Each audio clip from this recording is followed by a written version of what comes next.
Hello everyone, how are you guys? I hope everyone is doing well. In today's blog, we will discuss about over-fertilized plants and I will share my experience regarding this topic.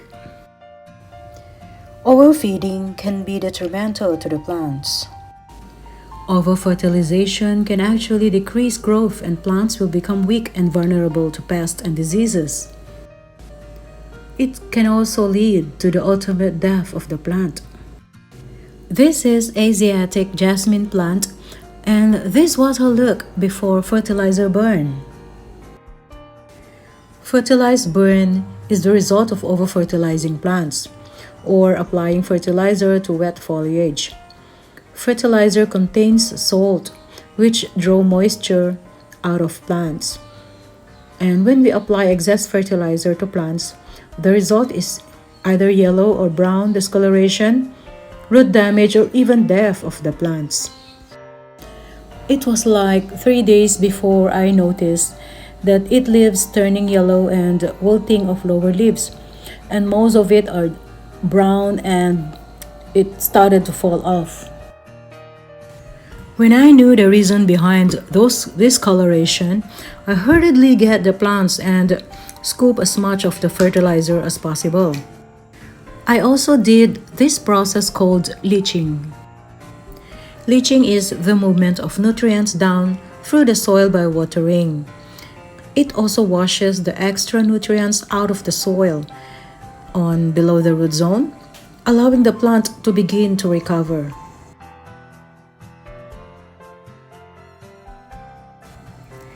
Use distilled or overnight water.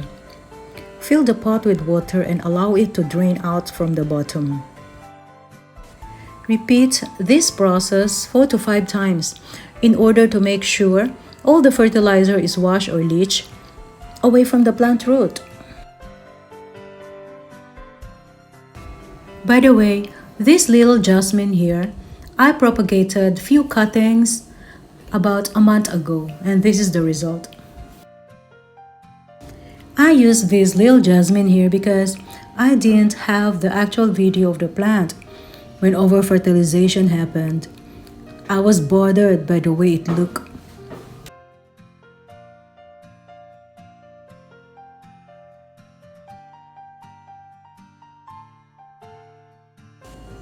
It's been a month and her ends started to grow.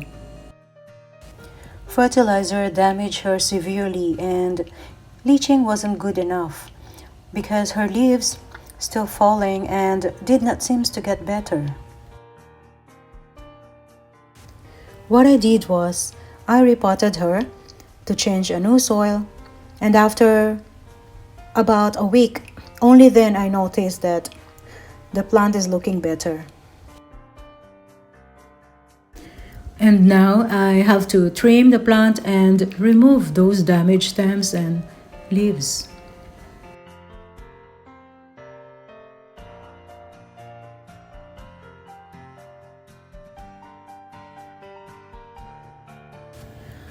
Using a pair of clean scissors, cut off damaged or wilting leaves.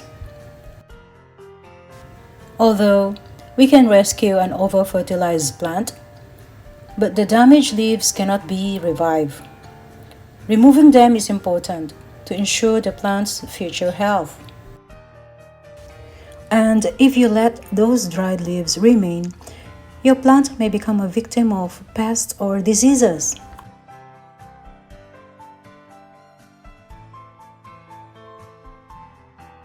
Do not worry because stems and leaves which been pruned will definitely be back.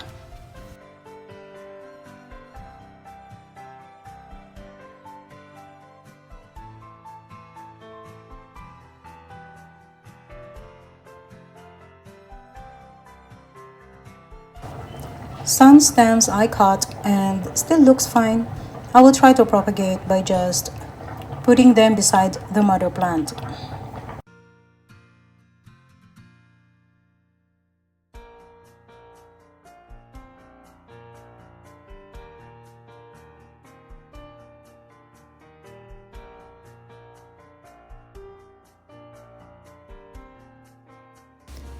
Because of over-fertilized, the plant lost its variegation and I hope it will come back. The reason behind this fertilized burn was because I applied fertilizer twice. I did not realize I just applied a week ago, and I always thought that I can remember when to feed them again. But then I was wrong. These are the possible tags that I can think of. Better to place a tag in each pot to avoid over-fertilization.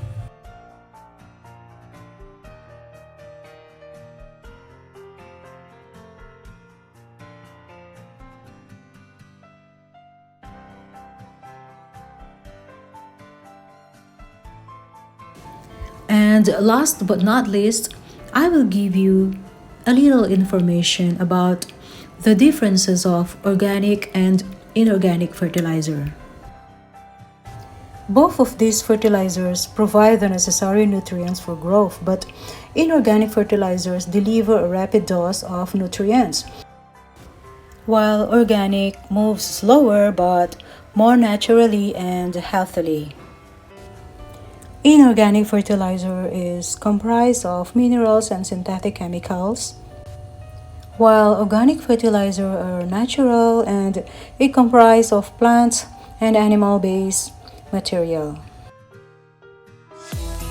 That's all for today. If you learned something new today or if you have anything to say, please leave a comment, and it would mean the world to me if you will subscribe, like, and hit the notification bell.